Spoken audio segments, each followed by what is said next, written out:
Hello, everyone. Welcome back to Let's Get Rocked. For today's episode, we actually have an amazing musical legend today, namely Adam Holzman, an American jazz fusion and rock keyboardist.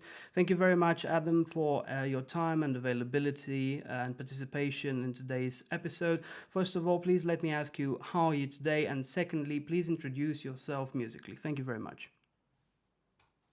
My name, I'm Adam Holzman. I'm happy to be here. What was the other thing you wanted me to mention? I'm sorry. Sorry, I was just mentioning to please introduce yourself in musical regards, musically speaking, in terms of your collaborations and career musical influences, please. Okay. Yeah, well, my like you mentioned Doug Hodges, and for many years I had a band with Doug in California, jazz rock band called The Fence. It was spelled Fents. And Doug and I worked on a number of projects together over the years. And one of them, like you mentioned, was Ray Manzarek's rock version of the Carmina Burana. And be, in 1985, I was very fortunate to start playing with the great Miles Davis. And I played with Miles and toured with him for 4 years. And I'm on the album Tutu and the album Live Around the World. Um, after I played with Miles, I went on to play with Shaka Khan for a couple of years, and Grover Washington for 3 or 4 years. These are more R&B and jazz oriented artists. I'm sure you guys all know. I was very fortunate to do a tour with Wayne Shorter during his album, promoting his album called High Life, and a number of other artists. And then in 2011, I started playing with Steven Wilson when he went to his solo project. He took a break from Porcupine Tree and started doing his solo project. And I play on I play on many of his albums, 5 or 6 or 7, something like that. And I've been touring with him quite a lot. Last year, as a matter of fact, we did a long world tour that went from April to November, and we played everywhere. I don't think we played in Romania though. Sorry about that, but we did play. All over the place, and we did 66 shows. It was a great tour, and now in addition to this, I've always had my own projects going. I have a band called Brave New World, and I also just released an album. Well, not just released. About 6 months ago, I released an album that's more based around solo synthesizer and piano, and that's called Zombie Apocalypse. And so these are the projects I've been working on. More recently, and I also teach part time in the New School University Jazz Department. Really cool. Thank you very much for introducing yourself. And evidently, you're more than welcome to tour in Romania and Eastern Europe in general. How was it like to collaborate with the great late Miles Davis? Just mentioned the fact that you had the chance to collaborate with him as well. Please tell us a little bit more about that. Thank you. Right. Well, I was the he hired me because he liked I was pretty clever with sound programming, and Miles was always interested in the new technology. And so even though he had a sort of a piano player, not really piano, Fender Rhodes, a regular keyboard player, Robert Irving, who's fantastic keyboard player. I think he was looking for additional sounds and colors, and so he met me. I met him at a recording session I was doing in California for an R&B singer named Randy Hall, who was friends with Miles. And Miles was interested in what I was doing with the MIDI technology. It was all very new back then. He liked the idea of being able to have a big band sound with a small group of guys, and so that was the beginning. I played on, like I mentioned before, I played on the album Tutu and on the live album, and there's a few other things that have cropped up over the years. Now there's a reissue, not a reissue, but they released some archival material called Rubber Band. That was a couple of years ago, And so yeah, I played with Miles for 4 years, and my relationship with him evolved over that time. Near the end, near the end, I was a musical director, which basically meant that I took Miles's ideas. He played me some ideas on the piano, and I would record them and transcribe them, and then try to teach what he was doing. Not teach, but try to show what he was doing to the rest of the band, and rehearse a little bit. Then of course Miles would come into rehearsal and change everything around completely. But that was the that was more or less my role. And you know, I was very lucky to be in that position. I was happy to you know to be a part of it in any way. So and we with Miles we did quite a lot of touring, especially in Europe, and it was great. It was some of my first real serious touring experience, and that kind of project kind of gig, whatever you want to call it, that's the kind of thing that can change your life, you know. Um, anyway, yeah, that was you know that's a summary of what my experience with Miles was like. Wow, really cool, really cool. Thank you very much for telling us a little bit about that. And now, how was it like to collaborate with the great late keyboardist Raymond Zarek of the Doors on his solo record Camina Burana? Please tell us a little bit more about that as well.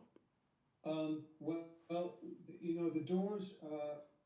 Actually, my family had a close connection with the Doors because my father is the founder of Elektra Records, and the Doors, of course, were signed to Elektra, and so the Doors were basically friends of the family for many years.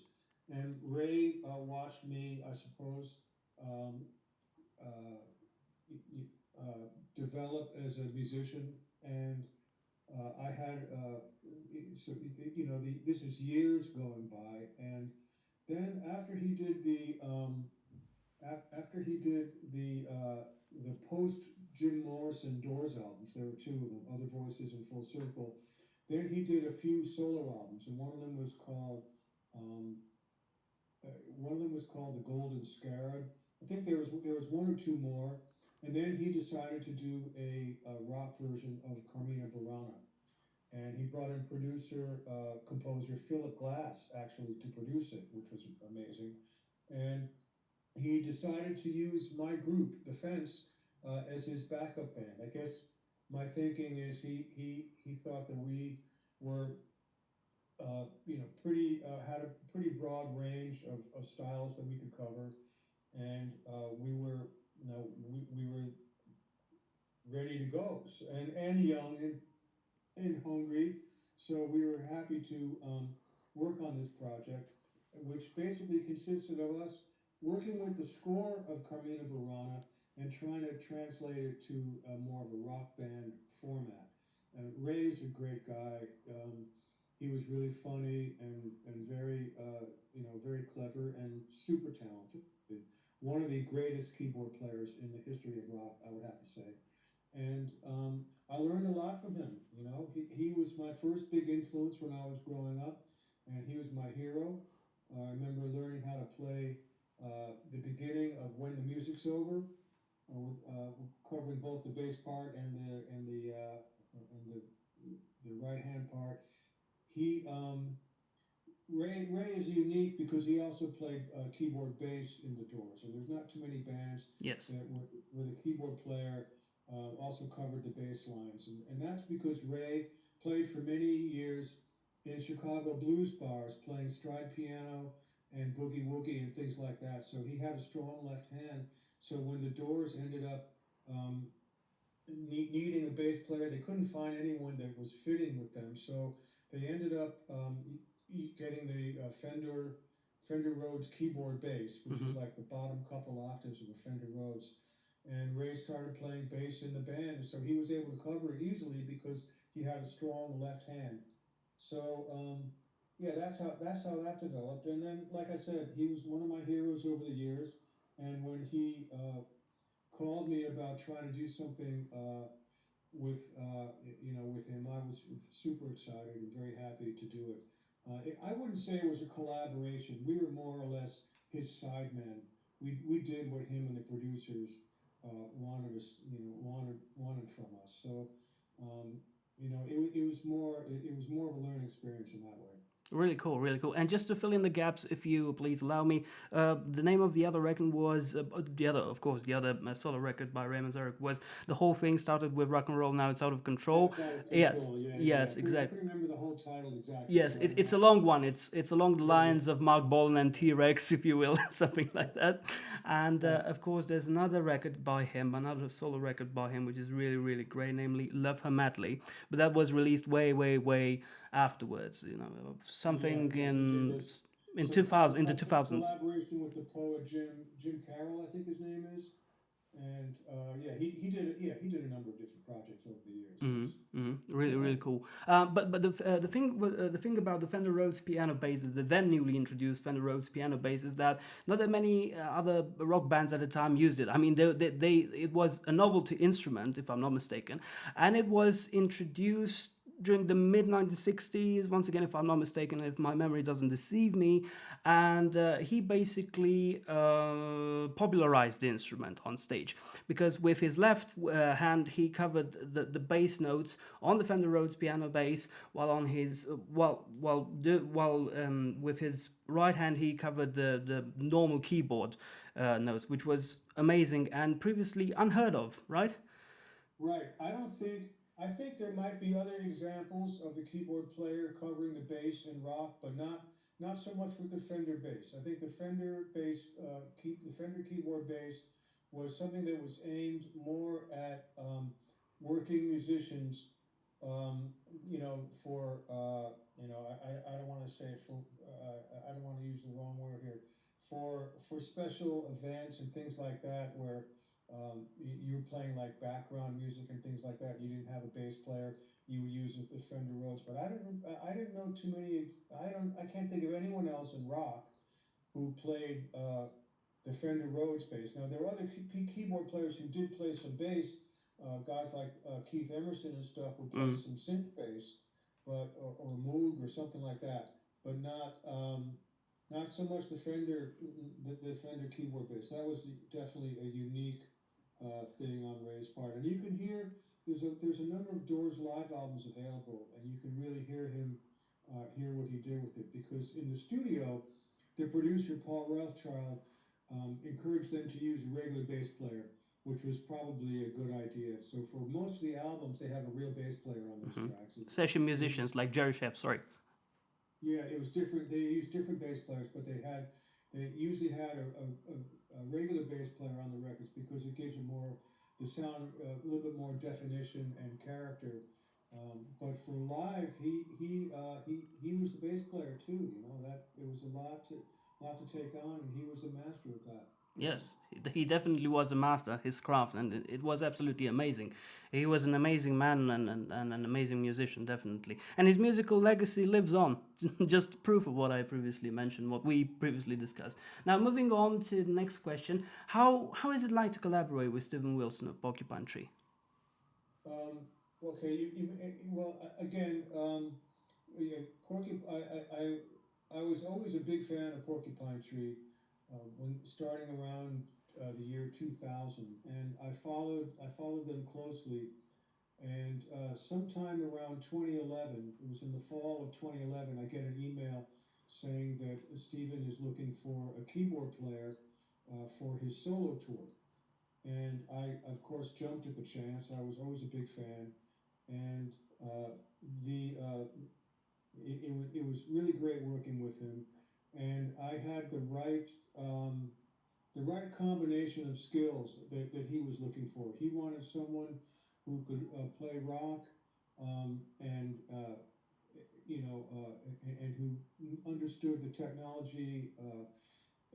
At the same time, somebody who had a bit of a jazz background. So yeah, so that was I mean, the email I got from the manager was, "We're looking for someone who could play a mellotron chord with their left hand and a Fender Rhodes piano solo with their right hand." So I thought, man, this is perfect for me.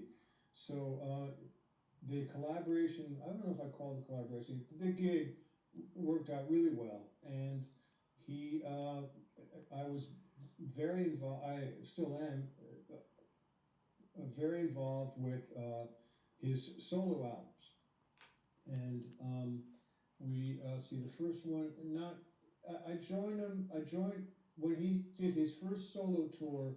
That was to promote the album, his second solo album called "Grace for Drowning." And then he started using his new band to record his solo albums. And so the follow up to that was "The Raven That Refused to Sing," which is a really good record. And then perhaps my favorite is the follow up to that called "Hand Cannot Erase," and that album uh, features a Moog solo I played in the song called "Regret 9." So there's a nice little feature for me on there. And again, we did a few other. Let's see, what was it called? They did another album called "Four and a Half." A live album was released. Another album called "To the Bone," and then he did a more poppy commercial record called "The Future Bites," and I played a little bit on that album, but not so much. But then I collaborated with him pretty heavily on the follow up to that, which was called the Harmony. Excuse me, Harmony Codex, which is also a great album and one of my favorites. As a matter of fact, at that point, I actually co-wrote a song with Stephen called "Economies of Scale." So my involvement then became a little bit more creative, and yeah, it's gone on from there. We just completed the tour for the follow up album to Harmony Codex, which is called "The Overview," and it was an amazing show with amazing lighting and everything. And that's kind of where we're at right now. I've been playing with him off and on at this point for 14 years. Really cool, and plenty more years ahead as well. Now, please tell us a little bit more about what were your musical influences apart from Raymond's, Eric. Thank you. Um, I took around the time I knew Ray, and for a number of years before that, I studied piano with a great teacher named Abby Frazier. And Abby had I learned musical theory from him, some jazz and some uh, classical music. I was playing Bach and Chopin and stuff like that. Then I started with some lessons from a more jazz oriented piano player named Terry Trotter, who's still around. He's a great player, and his buddy Charlie Shoemake. So I studied with some really great people.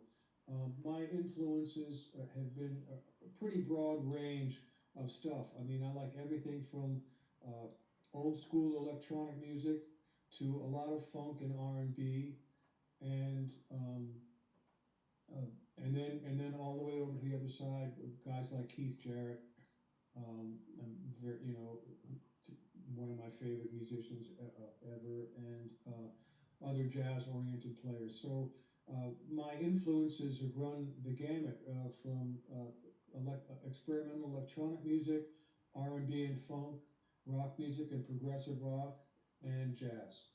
Really cool. Thank you very much for clarifying these aspects. I got to know that your wife is also a musician, thanks to Doug Hodges, who informed me about this. Can you please let us know more about her musical career? Thank you. Yeah, she's well, she got her first big. She's a guitar player. She's an excellent guitar player. She got her first big break playing with brother Jack McDuff, and she toured around with him a lot. That was a while back, of course. And then she's done some other projects like with Lenny White and Michael Urbaniak and Ursula Dudziak and a pretty wide variety of stuff. She played on Saturday Night Live for a couple of episodes. And then she started doing her solo career, which started off as more of a jazz rock fusion thing, and now it has morphed into um, more of a progressive rock approach. She is a songwriter and singer, so her music consists of lots of involved, intricate, uh, but still rock oriented music, and then there's a song element as well, which which is great for her because it gives her, I think, a wider audience we just got through. She's been doing this now for a while. Her latest record uh, is called Division World, and she has a new one coming out called Transmography. And we just played several concerts on the progressive rock cruise, the Cruise to the Edge. So she's done some, been doing some cool gigs with her own project, and it's definitely a little closer to Porcupine Tree stylistically than my projects. But she's got her own sound and style, and she's doing great. Thanks, thanks. And now for the last question of this interview. What are your musical plans in the future? Do you plan on touring Europe as well? Thank you. Oh, that's a good question. Right now, I mean, there's a few isolated projects that are coming up that I'm looking forward to.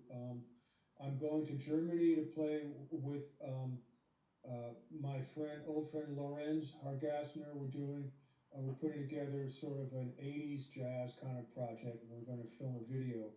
And then I'm going to Italy in the summer for a Moog workshop and some concerts over there. That's more jazz oriented, more pulling on my Miles background for those things. And then in the fall, I'm doing a special concert with Stephen at the Royal Albert Hall. He's doing a special concert with a full orchestra. So that's going to be an interesting combination. That's going to be at the end of October. So again, as you can see, all these projects are very different. I'm very lucky that I'm able to play with all these different types of styles and different types of musicians. And we'll see what happens. My latest record I mentioned before called Zombie Apocalypse. I'm going to do a follow up to that uh, uh, at some at some point. I'm going to start working on that. I don't know. I need still getting the basic ideas together for that. But of course, I'll always be working on some kind of a solo project in addition to the other gigs and projects I do with other people. Thank you very much. Thank you very much for letting us know all these aspects. It was great talking with you, Adam, and I wish you all the best and plenty of success, both in your solo career as well as in any other type of musical collaboration that you're going to have with any other artists. Thank you very much for your time and availability and participation in this episode. Thank you.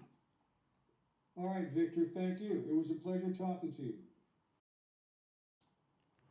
Okay, and this is a bonus question. You just mentioned the fact that you are in the process of recording something with John Densmore, or that you already recorded something with John Densmore, the legendary drummer and percussionist of the Doors. Can you please let us more? Can you please let us know a little bit more about that? I'm very excited. Sorry. Yes. Let's see. How did it come about? Oh yeah. I was in L.A. a couple of years ago, and I went over to John's house. He lives in the mountains.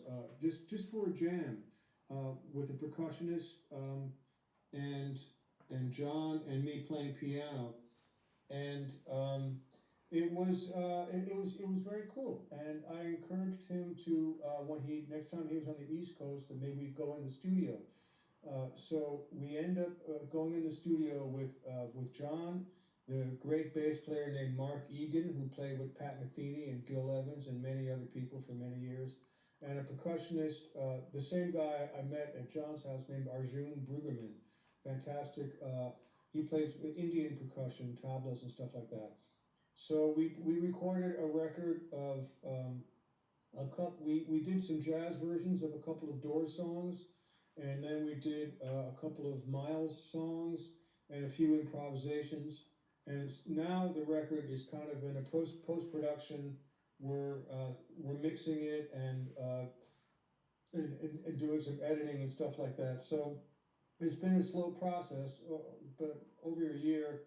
But hopefully we'll have something that we can you know that we can put out there, hopefully within the next 6 months or so.